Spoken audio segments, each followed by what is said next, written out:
support the present generation. I mean, like my own children, right? What I could do for my own child is the same that I could do for any child who comes to me in my office. So that's where then I thought of this, and then we entered that field, and now I have completed more than 10 years in it.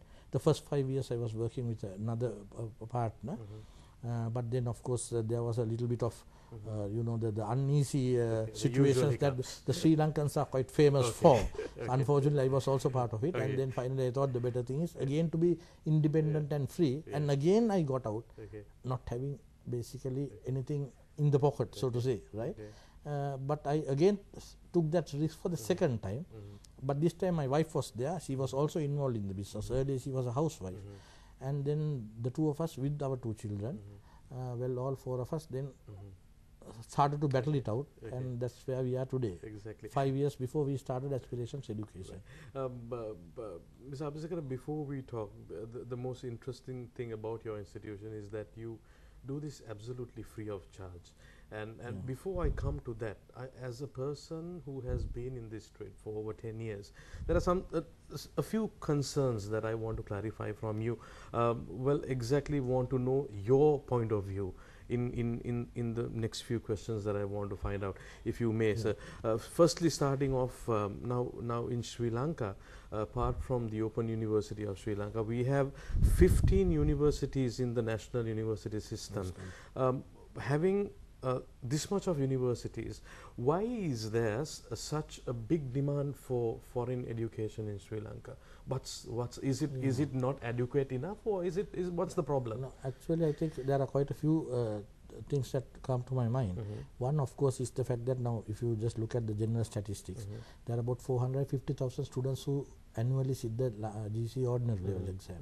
Of them, I think around 50% go through to advanced level. The other 50, especially this time. Yes, generally this has been the regular pattern. The numbers may go up and down a little bit, but say about 50% only go into the advanced level. The others go out. We don't know exactly where, right? So from year 10 onwards, they are not year 10, year 11, that's grade 10. That's right. They are out in the open trying to do something somewhere, right? Then the ones who go up to advanced level and finish advanced level, that's about 225,000.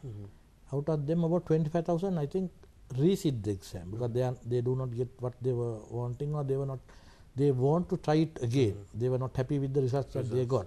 Not that they have all failed. Some of them have got through, but they want better results. Whatever it is, about 25,000. So out of the balance 200,000 that have basically decided to stop at one go, now 120,000 roughly gets through, and they are in all possibilities qualified to enter university. The balance 80,000 are semi-qualified in our terms, but if further in one of the European or the Western countries, they also would have ended up in the university system, at least through a diploma process. The ones who qualify 120,000, of them only 20,000 or so are admitted to all the universities, to all the faculties, right? So that leaves us with another about 100,000 who are now qualified. In other countries they would have definitely entered the university, but here they are unable to. So that 800,000 is there, that other 80,000 is there, about 180,000 out of 200. There are 200,000 who come out of O levels, they also don't know exactly where to go. And then also there are other students who come out of the universities thereafter who are also struggling to find something somewhere, right? So this is the sort of I mean, you see the gravity, and this happens every year, mind you, not just once. It just keeps accumulating. It's a huge force, a human force, which can be a very dangerous force for any country anywhere. Where virtually we are sitting on a time bomb, right? We are playing with the people's lives and futures. I mean, this has to be understood by all and sundry, whichever party or politics or whatever they do.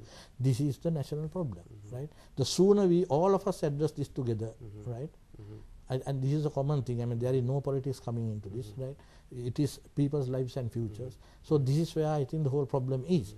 So naturally, when out of this 20,000 get into the university, the other 100,000 also wants to go, and even that other 80,000.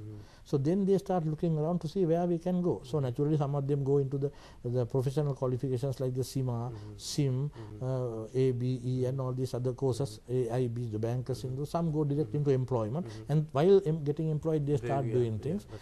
Then the others of course enter the local institutions other than the university, which are some of them are degree giving and recognized by the government. There are the others which are having qualifications which are accredited by the international universities, where they can do a sort of a 2+1 or 1+2 or even 3+0, where you do all 3 years here and get the qualification, or 2 years, then you transfer to a foreign country like maybe UK or Australia, or you do the first year here and then go on to do the second. And so there are all types of sort of combinations that are operating right now. So all of them are grappling to get that so-called the piece of paper into their hand, which is called a degree or a professional qualification like CIMA or SIM or chartered accountancy or whatever. So this is the battle. Okay. Mr. Abeysekera, we are moving into our first break, but when we come back, we're going to discuss as to the ones who drop out. Yeah. How best institution like what you have, how best your services can be made use of. That's going to happen right after this break. So stay tuned. Thank you.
Who they were dealing with. Are you ready, ready, ready, ready, ready? Here we go. Are you ready, ready, ready, ready, ready? Here we go. Are you ready, ready, ready, ready, ready? Here we go.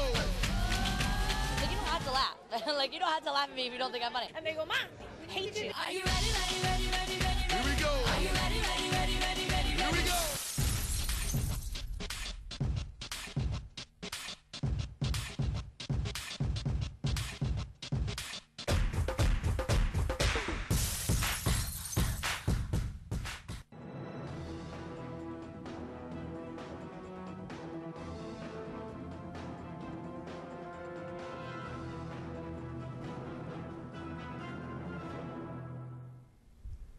Thank you for joining back after the break. We were on a very interesting topic of realizing the gravity of what happens to all our youngsters not so lucky to pursue in higher studies, where aspirations, education come into the rescue. Mr. Abeysekera, now for these the amount that you told, Yes. this huge amount, 200,000 plus the 80,000 plus the 100,000. What type of qualification now for anybody who is watching, who is unfortunate in this manner, who wants, with whatever money that they have to send these kids abroad, what type of minimum qualification are we looking at? Does it differ from case to case? How does that happen? Yeah, once again, it depends on the level of study that you want to go to, right? It can be the certificates and the diplomas, or it can be the undergraduate programs, which ends up in a bachelor's degree. Or, of course, if you are gone beyond, then it has to be the postgraduate diploma or a master's. Again, can be by coursework, or they call it taught masters in England. Or then you go on to a research program, which can be a master's by research or MPhil or whatever, and then ultimately, of course, we will end up with a PhD, right, or doctorate. So this is the pathway.